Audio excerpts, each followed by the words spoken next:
ఇంకా తీర్థమంతా తిరిగేసిన తర్వాత మేము ఇంటికి వెళ్ళిపోతున్నాం అని చెప్పాం కదా, మేము ఇంటికి అయితే వెళ్ళలేదు. మురారిలోనే మా హస్బెండ్ వాళ్ళ మేనత్త వాళ్ళు అయితే ఉంటారు. ఇంకా పెద్దమ్మ గారు అన్నయ్య వాళ్ళు మాతో వచ్చారు కదా, ఇంకా వాళ్ళతో కలిసి మేము పెద్దమ్మ గారు వాళ్ళ ఇంటికి అయితే వెళ్ళాం.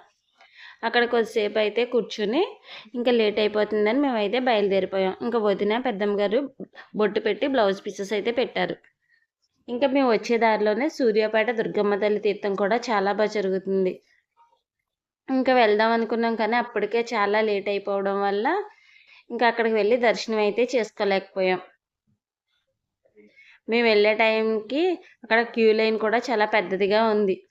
అంటే రోడ్డు వారికే అమ్మవారి టెంపుల్ అయితే ఉంటుంది. ఇంకా మురారి తీర్థంలో కొనుక్కున్న బొమ్మలతో మా పిల్లలు అయితే ఎంజాయ్ చేస్తున్నారు.